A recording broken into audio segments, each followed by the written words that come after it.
The second example is about syntactical level study. Okay, so I asked my students to do some syntactical analysis of the English language and the Chinese language. So student chose this topic, the differences in marking the passive voice in English and Chinese. So she chose 4 texts of literature, 2 in each languages. The research method was observing the language data, then discernment of the rules. This is called data-driven learning. So the focus of the study is the morphological markers, to be plus past participle in syntactical language like English to mean passive voice, and the base structure in the Chinese language to indicate passive voice.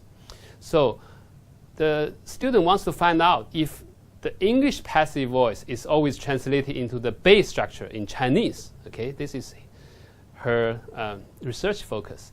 So she searched for the passive voice structures in English in the 4 texts: Alice in Wonderland, Pride and Prejudice, Ye Cao, written by Lu Xun, and the Chinese fable, the 中国寓言故事.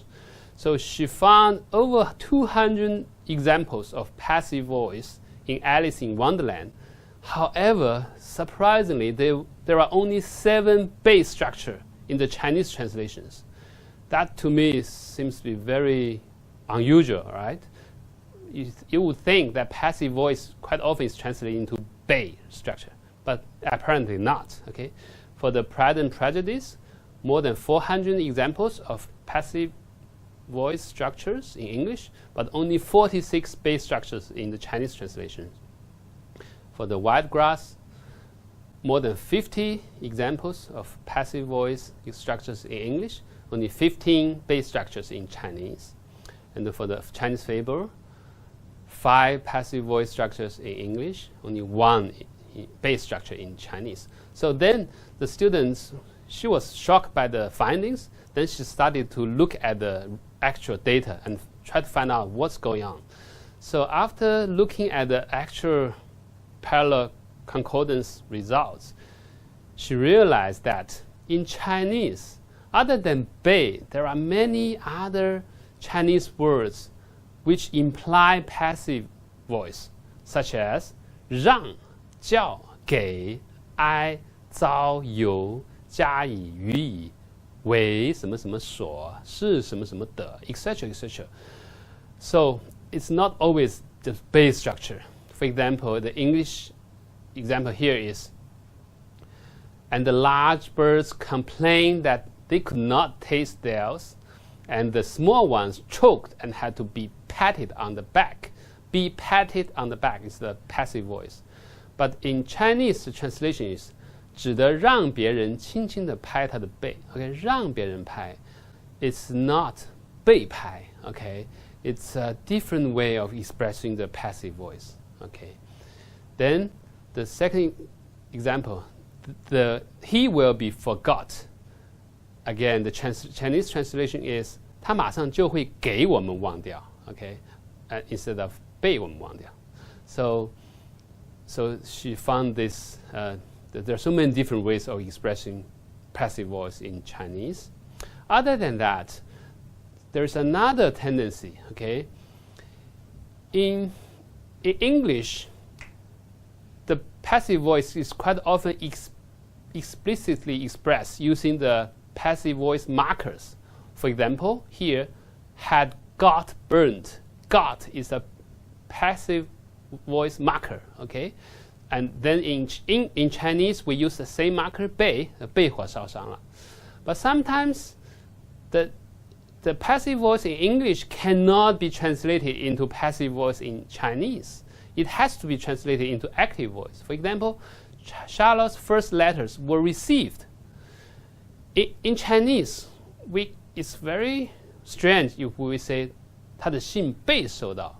Okay, we would always say 伊丽莎白不久就收到了她朋友的来信. Okay, so somehow we prefer the active voice instead of passive voice. Okay, in Chinese. And there's another case. Sometimes the English passive voice, for example, they were all locked. It's a passive voice structure.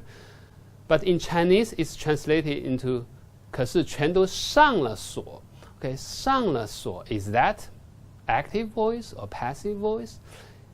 On surface, it looks like active voice, 上了锁, but it has an implied passive meaning. Okay, so Chinese is very vague, so it's very hard to decide what is passive voice, what is active voice. Okay, so and then there's another type of situation.